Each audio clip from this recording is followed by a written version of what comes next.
Hello and welcome to the latest episode of the FPL Affairs podcast, the podcast that strips back to lay bare our season-long love affair with FPL.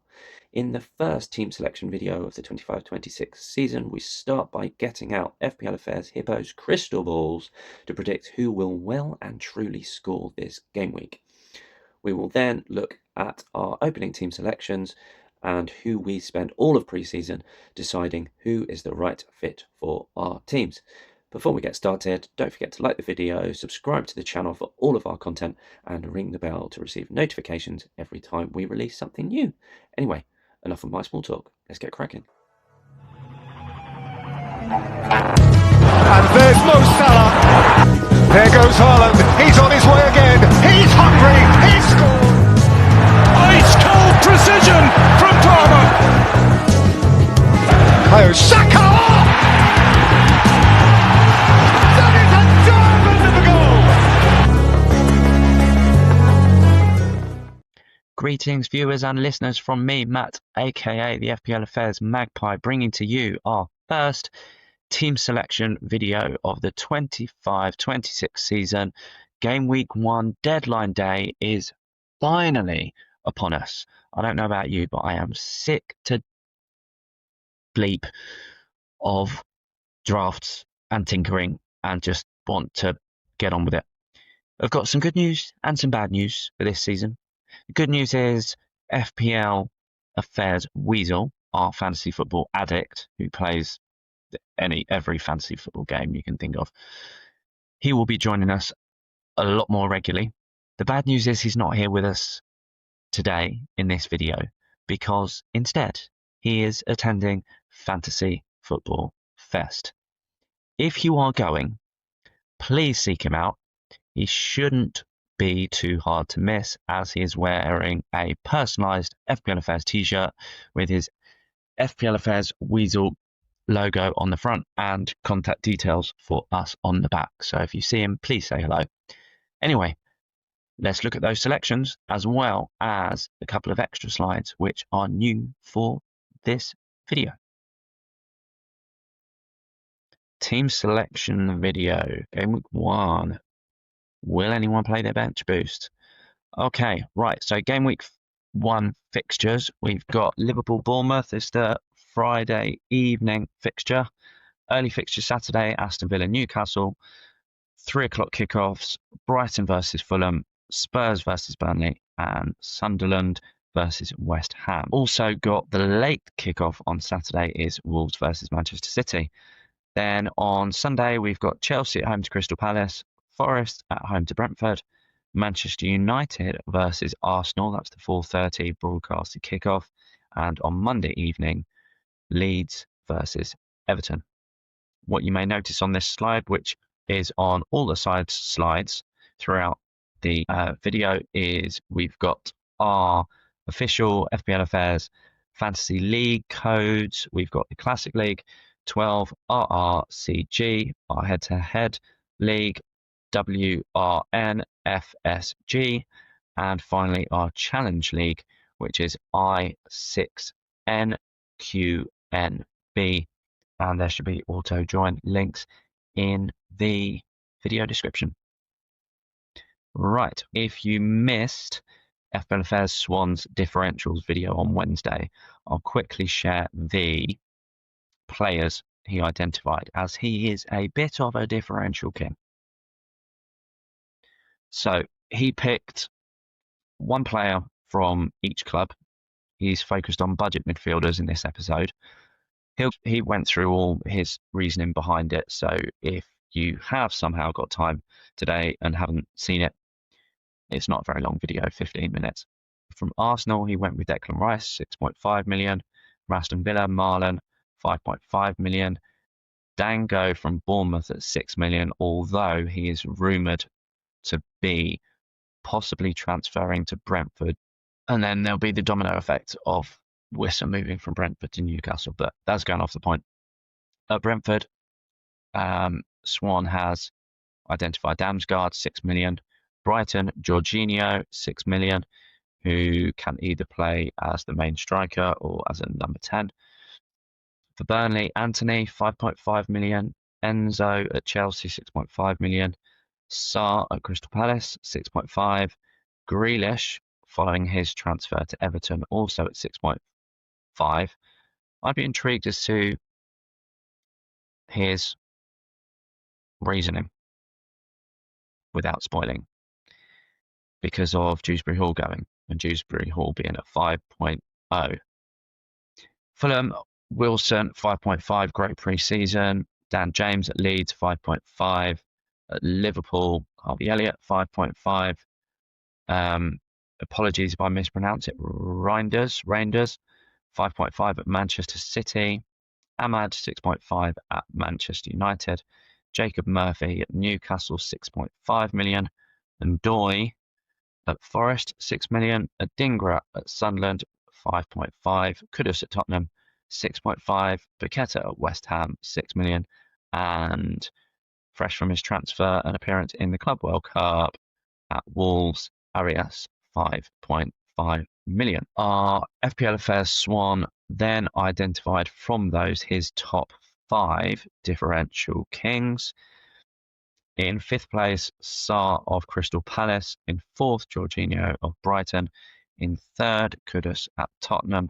In 2nd, Grealish at Everton. And Reinders is his number 1 budget midfielder, which from his attacking prowess at AC Milan last season, he could be this season's budget no-brainer 5 or 5.5 million differential. Moving on, we have got a new section to go with this new differential video. We've got a little interactive challenge. Our FPL Affairs Hippo, Mr. Kieran Crystal Ball, is issuing his 5-star challenge game. And can you beat Hippo's crystal balls? So for this, there are 5 questions for you to pick your preferred options, and you'll get a rating mark out of 5 depending on how many of those 5 you get correct.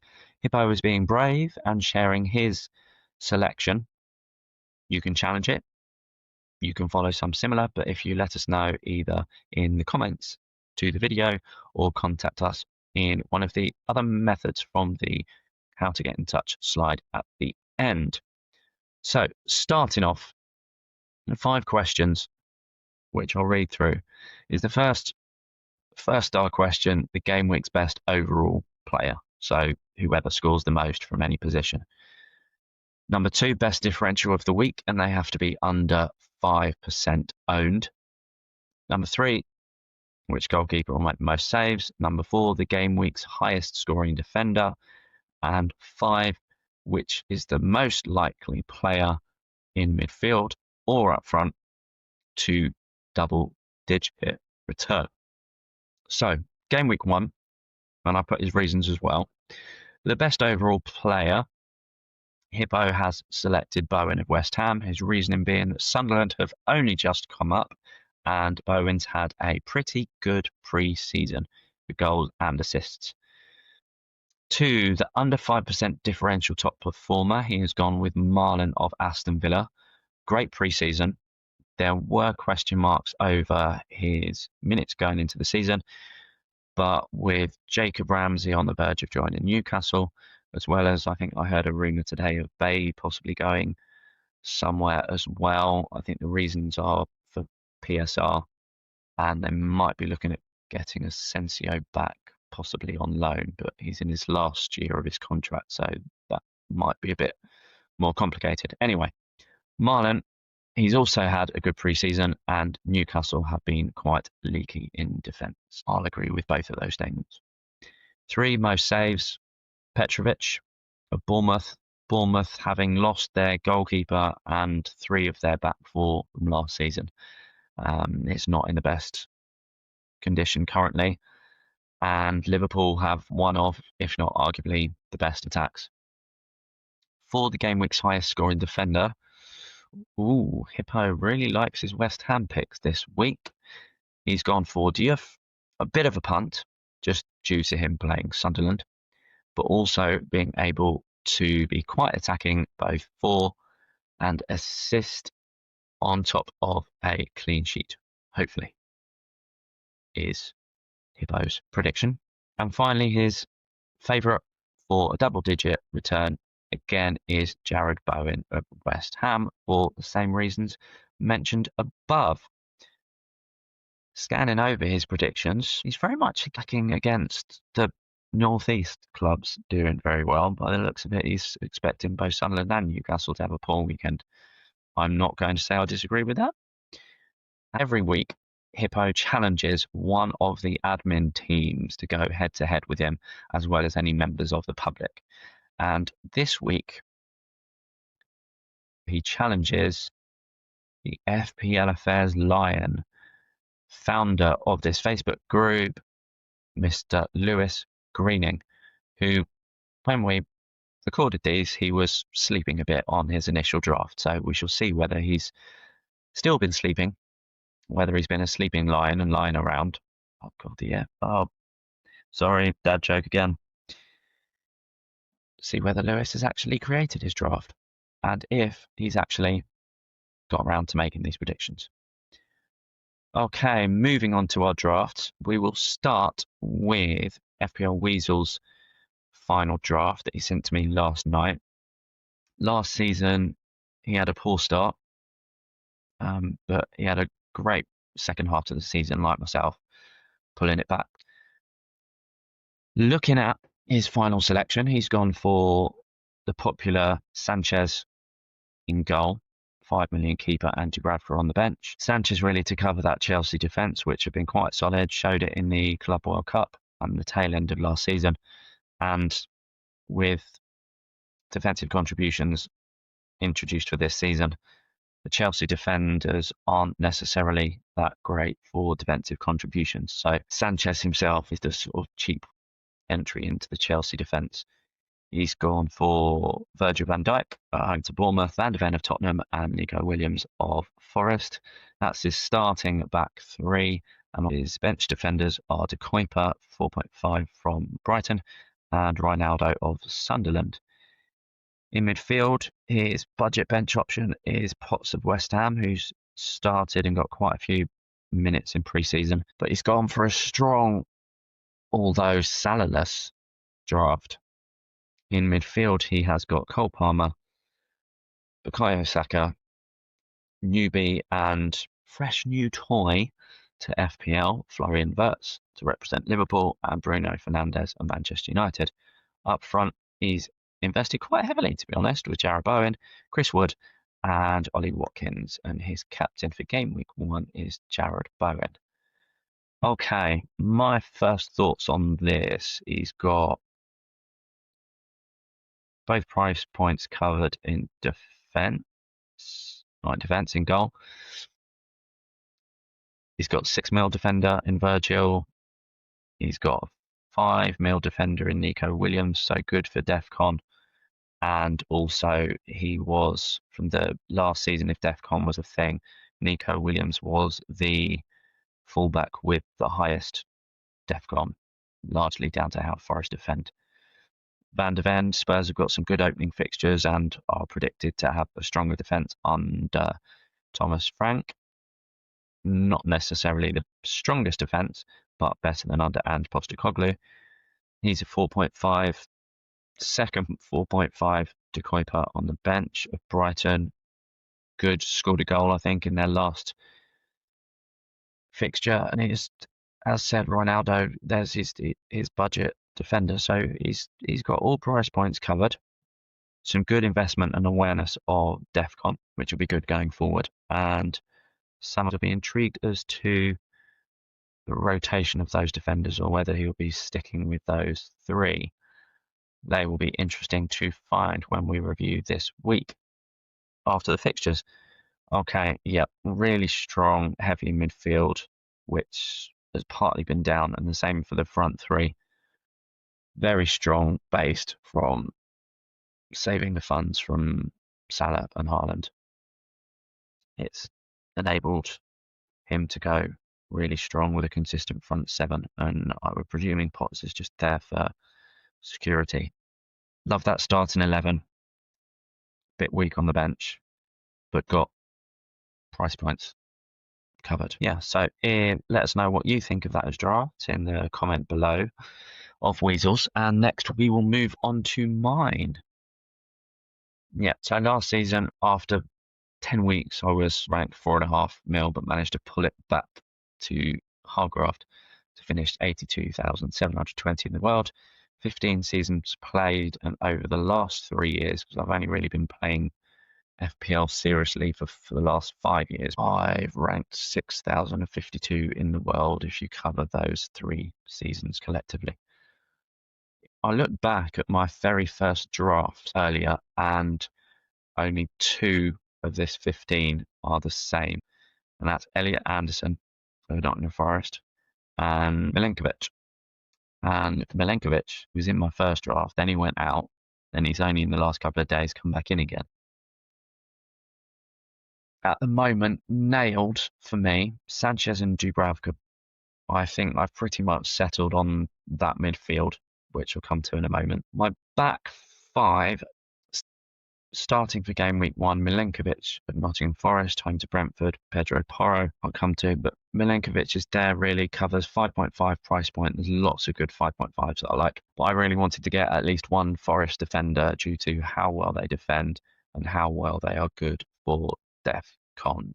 So if you're unaware of DEFCON, what it stands for is clearances, blocks, interceptions and tackles. So if a defender makes at least 10 of those in total in a fixture, they get 2 points on top of their appearance points and any others. They can't get any more, so it's 10 plus. There are some real monsters for that, and it's usually the centre backs because they're more 90-minute men as opposed to the fullbacks, which usually the last few years have been selected out the defenders that get the most attacking returns. But he's steady at these 4 defensive contributions this season, just increases that player pool and also the appeal more of the centre backs. Milenkovic would have done really well for DEFCON last season, and he chips in with the odd goal here and there. He's got more attacking threat than his centre back partner Murillo, but Murillo was better for bonus points and marginally for DEFCON as well. So it's a bit of a flip of a coin for me. So I might have gone with Murillo instead, or I might drop down to Nico Williams. When I did bring a Spurs defender was Van de Ven, but I brought in Pedro Porro at the moment because I did have James Tarkowski of Everton in there because he was by far head and shoulders the best for DEFCON last season. But with Branthwaite's injury at Everton, hamstring injury, that's going to have a big effect on Everton's abilities to keep a clean sheet. Porro, in recent preseason fixtures, he's done quite well for DEFCON. With Maddison's injury, he's going to be on virtually all set pieces. He's got lots of attacking threat against all teams and a great opening fixture at home to Burnley. I've also put in there Anderson of Fulham, 4.5 mil defender, and he's a monster, a bit of a beast for DEFCON as well. On the bench, I've got Lacroix of Crystal Palace, and 5th place Esteve. He's my 4.0 budget holder from Burnley. And he's predicted out of Burnley since, with them being a promoted club, likely to be defending a lot. So as he's nailed, he should be a steady one for DEFCON. I've lost count how many times, and I apologise in advance if you get sick and tired of me saying that. So I shall try and only say it once more when I refer to, well, actually twice more due to 2 of my midfielders in particular. Moving on to my midfield, I've got Mo Salah, Cole Palmer, Elliot Anderson, Reinders, and Bruno Fernandes. As I said before, Anderson's been in my draft from day one, along with Salah. Both of them have been in the whole time. Anderson, I'm trying to stay impartial, but he's partly in there because of the Geordie Newcastle rooted, so I was familiar with him when he broke through. But as midfielders go and budget ones go, he's second only to Caicedo last season for DEFCONs. Now, midfielders is slightly different to defenders, as well as the clearances, blocks, interceptions, and tackles. The midfielders have ball recoveries thrown in as well, but they have to make a minimum of 12 rather than 10 because of that extra one in. Anderson averaged just over 12 over 90 minutes last season and would have picked up 36 extra points. Was it a thing? So there's that appeal for him. He's only 5.5 million. He's likely to be on more set pieces because of Alanga's departure to Newcastle, and he does chip in with assists and the odd goal. So he's there as my sort of budget nailed placeholder. Reinders is my second budget placeholder. Lots of attacking threat, and at 5.5 million there certainly is talks, especially after that 45-minute cameo where he scored twice last weekend in pre-season, that he's got the potential minutes-wise to be another Gundogan, where you're looking at double figure tally for goals. He's largely my risk, I'd say, in this squad, because I've mainly tried to get a squad of players that are nailed starters, that are not worried so much. Salah's been in from the off. Palmer came into my draft quite early. Bruno Fernandes has only come in this week. He's been in FPL for years, so you know what you're going to get attacking wise, set pieces, penalties. And although with the Cunha and Burmo and Sesko coming in, he's going to arguably play a bit deeper. Manchester United sources have said, fans that is, in possession, he's still going to be pushing forward. Out of possession, he'll be more at that pivot in front of the defence and picking up loose balls here and there. And Bruno was actually really strong for DEFCON last season, would have picked up an extra 22 points, which would have put him just under the 200 barrier. I've managed to, through some rejigs, get him in because of his all-round potential on set pieces and DEFCON and bonus points and so on. Plus, Manchester United should be a better squad for this season. Up front, I've got Ollie Watkins. He came in quite early. As soon as the Isak story started picking up more traction, I took him straight out and put Watkins straight in, because you know what you're going to get and you can just leave him to it.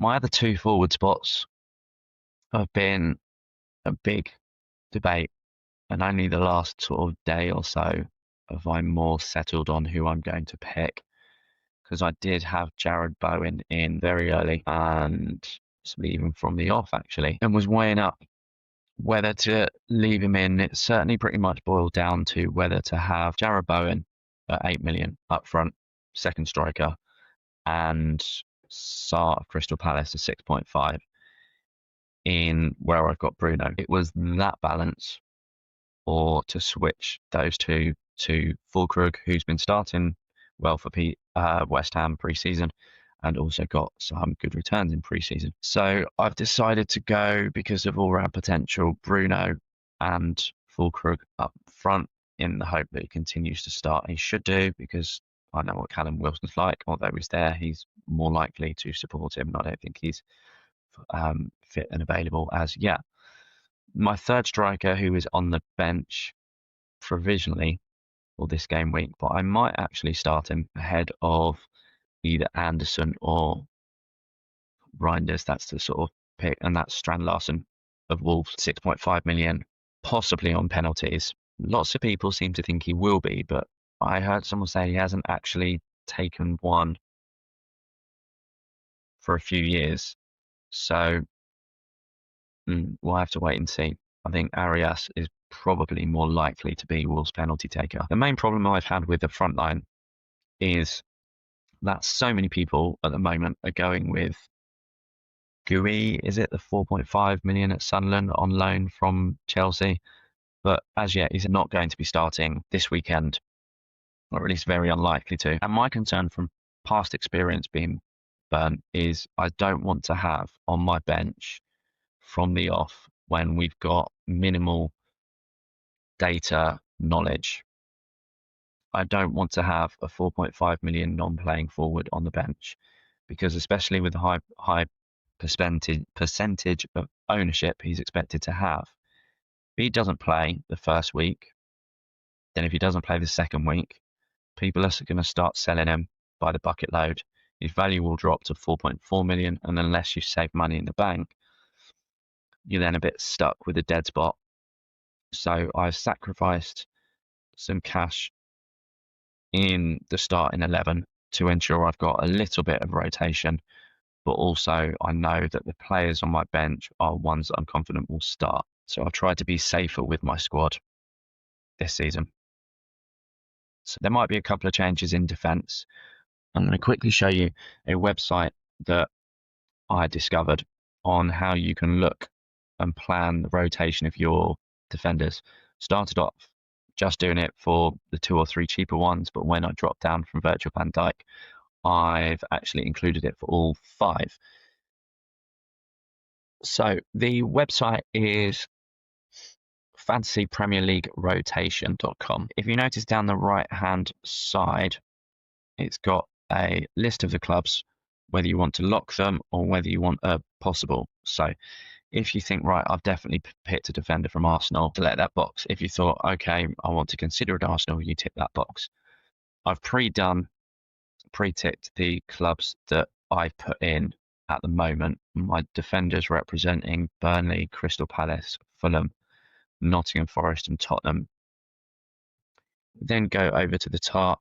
At the top, how many players do you want?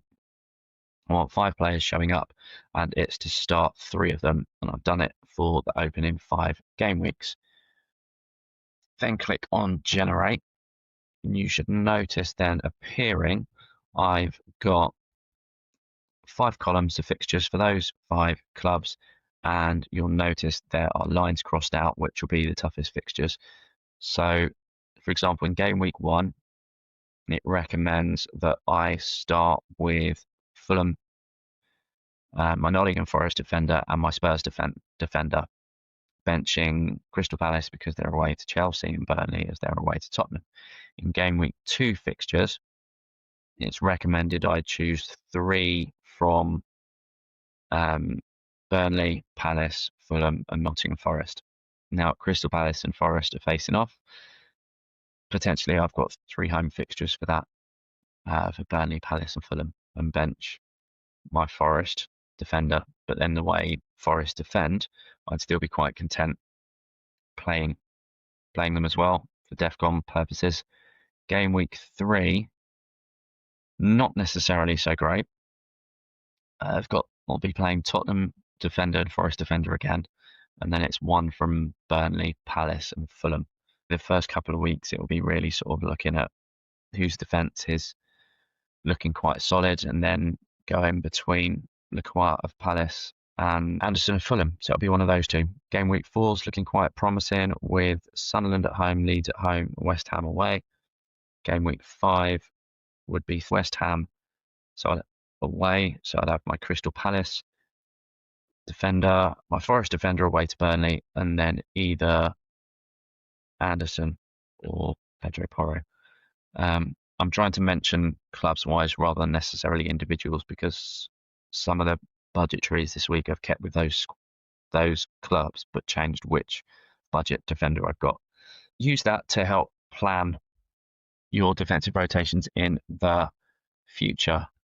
Right, going back to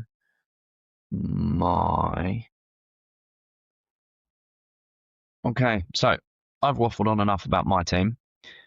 The admin team, and I'll try to cover this really quickly, we create our own, trying to be quite differential squad, and a few of our admin members would rather not participate. So we're down to 7, and we went via user ID order, starting with the lowest.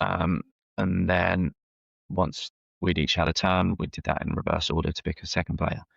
First thing, we did a poll on whether to go Salah draft, Haaland draft, both or neither. Haaland draft, you will notice, one out. So looking at the team, surprise, surprise. Again, the Sanchez-Dubravka combination in goals. Our back five, we've gone, in a way, a bit template as it's materialised with the initial back three. We've gone Virgil, Nico Williams and Van de Ven. On our bench, defensives are differential king.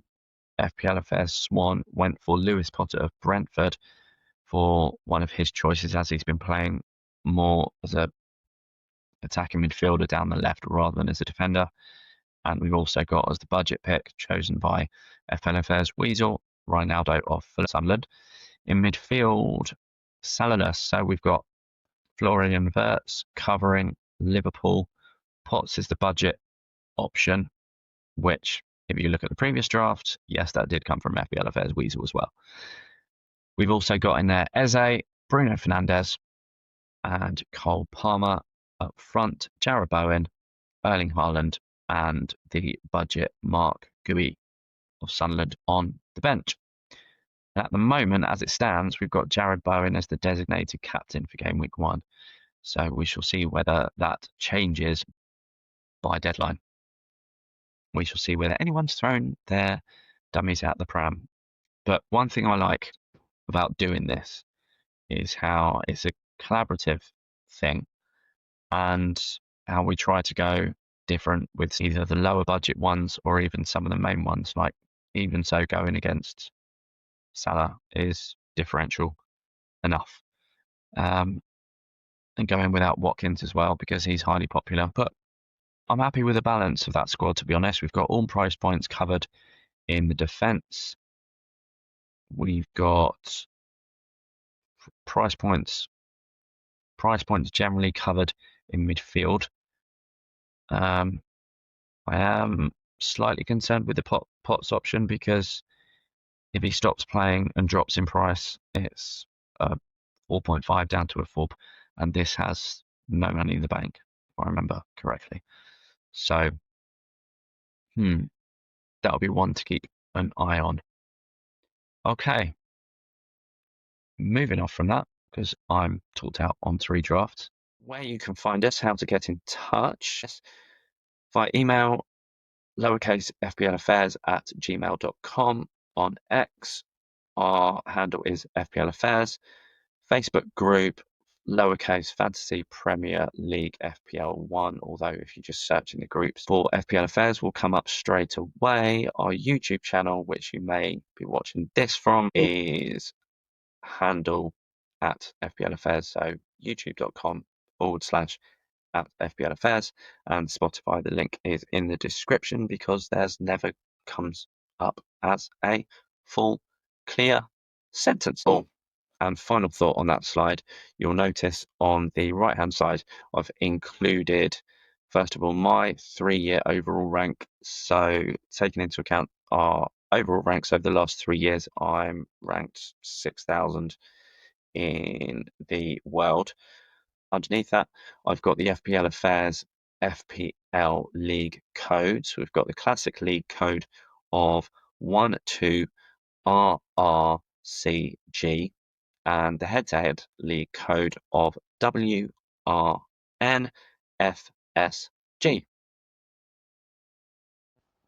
So that is it. Pre-season over. Season starts tonight. Deadline, game week 1, 6:30 p.m. And included tonight, we had the FPL Affairs Swans differentials, FPL Affairs Hippos, crystal ball predictions. Can you beat him in the 5-star challenge?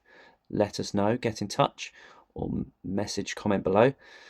And we've also looked at 3 of our final drafts. But all that's left to say is keep your FPL Affairs under wraps. Don't forget to like and subscribe.